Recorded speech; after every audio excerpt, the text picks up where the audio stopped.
पिछले क्लास में हम लोगों ने देखा इम्यूनिटी दो तरीके की होती है। एक को हम इनेट इम्यूनिटी कहते हैं, दूसरे को एडाप्टिव या एक्वायर्ड इम्यूनिटी कहते हैं।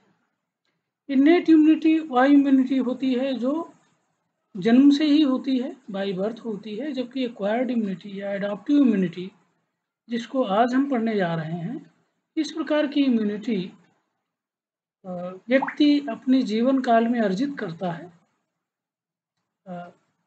जब वो पैथोजन के संपर्क में आता है और उसके खिलाफ बॉडी या हमारा इम्यून सिस्टम रिस्पॉन्स करता है।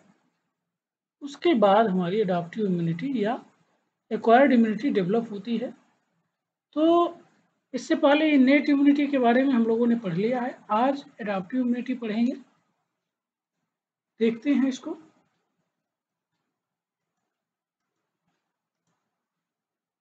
Adaptive immunity also called as acquired immunity.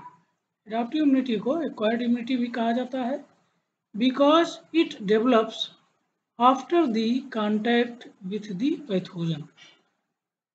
इसलिए कहा जाता है क्योंकि ये तब डेवलप होता है जब व्यक्ति पैथोजन के संपर्क में आता है। तो पैथोजन के संपर्क में आकर उसका जो अनुभव होता है उससे इस तरीके की इम्यूनिटी अर्जित की जाती है, एक्वायर की जाती है, इसलिए इसको एक्वायर्ड या एडाप्टिव इम्यूनिटी कहा जाता है। So in this type of immunity, an individual acquired after coming in contact with pathogen in its life।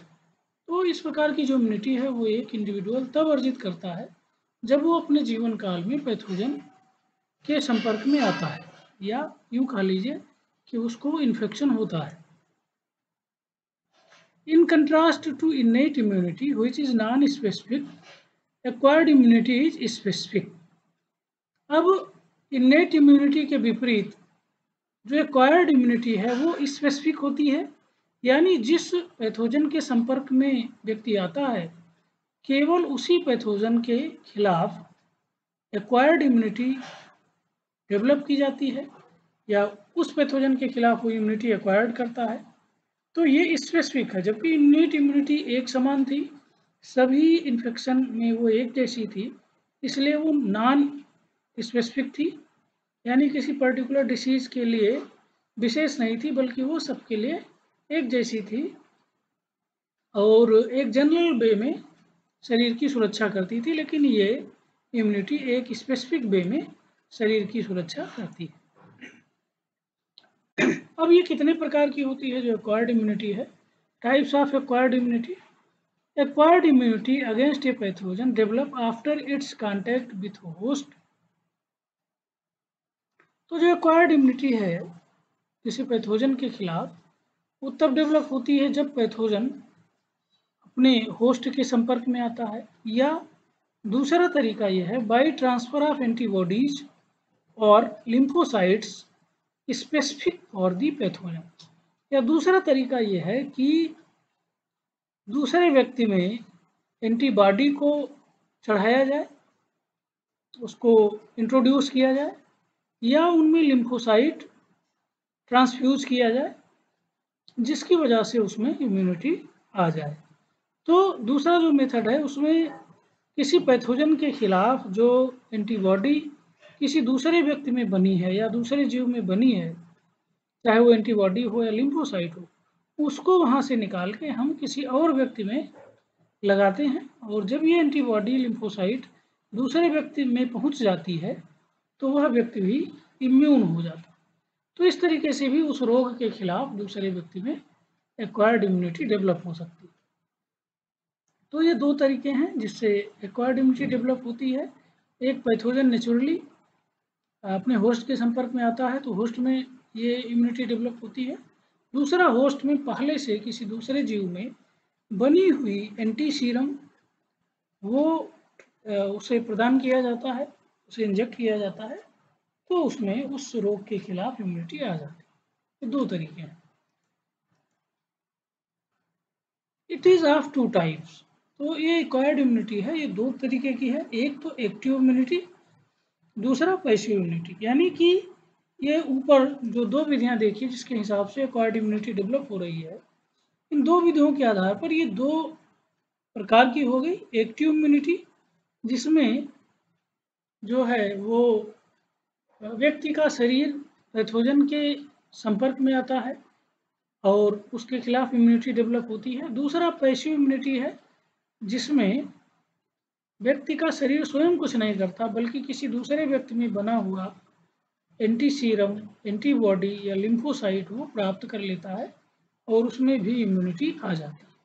तो इस आधार पर ये 2 तरीके की हो गई, एक्टिव इम्यूनिटी यानी active acquired immunity and passive acquired immunity. Now first is active immunity.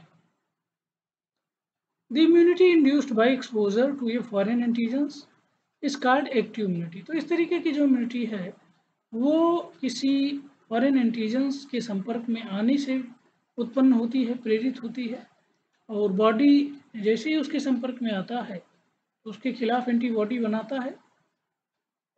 Active immunity is the resistance developed by an individual after contact with foreign antigens as like microorganisms. तो ये जो immunity है ये वह प्रतिरोधक क्षमता है जो एक इंडिविजुअल में किसी बाह्य एंटीजन के संपर्क में आने से या माइक्रो ऑर्गेनिज्म के संपर्क में आने से विकसित होता है। This contact may be in the form of clinical और सब क्लिनिकल इन्फेक्शन। अब व्यक्ति जो पैथोजन के या एंटीजन के संपर्क में आ रहा है वो कैसे आएगा, या तो उसे क्लिनिकल चिकित्सा के दौरान या सब क्लिनिकल वातावरण में इन्फेक्शन हो जाए, या इम्यूनाइजेशन विथ लिव और किल्ड इन्फेक्टस एजेंट, या उसमें जो है वैक्सीन के रूप में जिंदा या मरे हुए इन्फेक्टस एजेंट को इंट्रोड्यूस किया जाए, इम्यूनाइजेशन किया जाए, या इसी को वैक्सीनेशन कहते हैं। Exposure to microbial products such as toxins and toxoids, या तीसरा तरीका है कि व्यक्ति जो ऐसे पैथोजन हैं उनके द्वारा उत्पन्न टॉक्सिन या टॉक्साइड के संपर्क में आए। तो ये 3 तरीके हैं जिसके द्वारा एक्टिव इम्यूनिटी डेवलप होती है। पहला क्लिनिकल या सब क्लिनिकल वे से इन्फेक्शन होना, दूसरा इम्यूनाइजेशन किया जाए और तीसरा वो ऐसे पैथोजेनिक ऑर्गेनिज्म के द्वारा प्रोड्यूस टॉक्सिन या टॉक्साइड्स के संपर्क में आए। In all these cases, the immune system of the host is stimulated. इन उपरोक्त तीनों विधियों में जो इम्यून सिस्टम है व्यक्ति का वो प्रेरित होता है टू प्रोड्यूस, इसके लिए उत्पन्न करने के लिए एन इम्यून रेस्पॉन्स, एक इम्यून प्रतिक्रिया उत्पन्न करने के लिए। और इस इम्यून प्रतिक्रिया में क्या क्या होती हैं, कंसिस्टिंग ऑफ एंटीबॉडीज जिसमें एंटीबॉडी प्रोडक्शन होता है, and activated helper T cell, helper T cell जो कि सक्रिय हेल्पर टी सेल होती हैं उनका उत्पादन होता है, एंड साइटोटॉक्सिक लिम्फोसाइट्स, ये सारी चीज़ें उत्पन्न होती हैं, एंटीबॉडी उत्पन्न होती है, हेल्पर टी सेल एक्टिवेटेड हो जाती हैं, साइटोटॉक्सिक लिम्फोसाइट्स उत्पन्न होते हैं। तो ये सारी चीज़ें जो है सक्रिय हो जाते हैं और इसके परिणाम स्वरूप जो एक्टिव इम्यूनिटी है वो देखने को मिलती है। लेकिन जब व्यक्ति ऐसे पैथोजन के संपर्क में आता है तो ऐसा नहीं कि एट वंस उनमें इम्यूनिटी डेवलप हो जाती है, फिर उस पैथोजन को पहचान के उसके खिलाफ विशेष प्रकार की antibody, helper T cell, cytotoxic T cell, जो भी इसके कंपोनेंट हैं उनका निर्माण शुरू होता है, उसकी मशीनरी सेटअप होती है। तो इट टेक्स सम टाइम, ये जो है कुछ समय लेता है जब इसका उत्पादन शुरू होता है, और उत्पादन होते होते एक समय आता है कि पर्याप्त मात्रा में ऐसी सेल्स, ऐसी एंटीबॉडी शरीर में हो जाती हैं, तब उस रोग के खिलाफ कंप्लीट रेजिस्टेंस या इम्यून पावर डेवलप हो जाता है।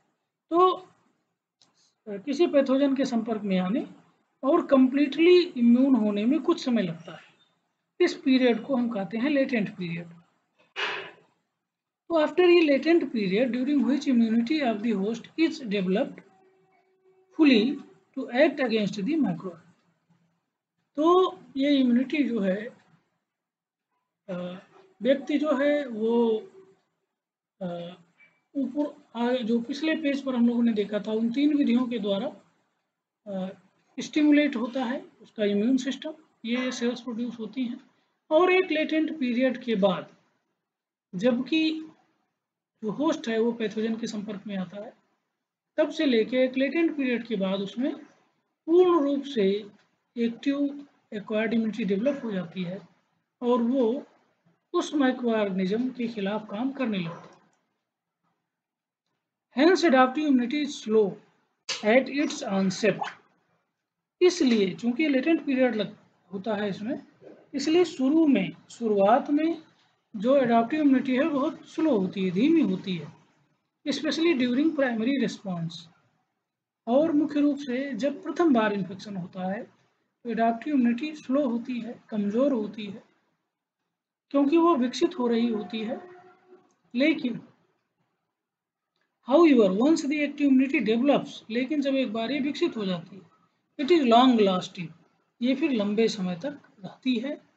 And this is the major advantage of the active immunity। और यही जो है इस एक्टिव इम्यूनिटी का सबसे बड़ा लाभ है। एक बार जब ये डेवलप हो गई तो काफ़ी समय तक शरीर में विद्यमान रहती है और व्यक्ति उस पर्टिकुलर रोग जिसके खिलाफ इम्यूनिटी डेवलप हुई है उससे वो बचा रहता है। अब the active immunity is of 2 types. जो एक्टिव इम्यूनिटी है इट इज अगेन 2 टाइप्स है। सबसे पहले हम लोगों ने देखा एक्वायर्ड इम्यूनिटी 2 तरीके थी, एक्टिव इम्यूनिटी, पैसिव इम्यूनिटी। अब इसमें जो एक्टिव इम्यूनिटी है it is again 2 types. First natural active immunity and second artificial active immunity. तो 2 तरीके हैं, यानी किन विधियों से जो होस्ट है वो पैथोजन के संपर्क में आता है, उसके आधार पर ये 2 तरीके की है, नेचुरल एक्टिव इम्यूनिटी और आर्टिफिशियल एक्टिव इम्यूनिटी। पहले हम लोग देखते हैं नेचुरल एक्टिव इम्यूनिटी। तो जैसा नाम से ही स्पष्ट हो रहा है, नेचुरल एक्टिव इम्यूनिटी तब डेवलप होती है जब इंडिविजुअल नेचुरली ऐसे पैथोजेनिक ऑर्गेनिज्म के संपर्क में आता है, यानी उसे इन्फेक्शन होता है। It is develop when a individual comes naturally in contact with micro organism. Once infected with micro organism, जब एक बार माइक्रो ऑर्गेनिज्म से संक्रमित हो जाता है, after recovery the acquired immunity develops and now individual become immune to second attack of the micro organism. तो एक बार जब माइक्रो ऑर्गेनिज्म का संक्रमण हुआ और व्यक्ति धीरे धीरे उससे रिकवर हो गया, तब ये जो एक्वायर्ड इम्यूनिटी है ये पूर्ण रूप से डेवलप हो जाती है और अब वह व्यक्ति उस पर्टिकुलर बीमारी के खिलाफ किसी दूसरे अटैक के लिए पूर्ण रूप से वो इम्यून हो जाता है। आर्टिफिशियल एक्टिव इम्यूनिटी, इस प्रकार की इम्यूनिटी में जो व्यक्ति है वो कृत्रिम रूप से पैथोजन के संपर्क में आता है और वैक्सीनेशन इसका एक तरीका है।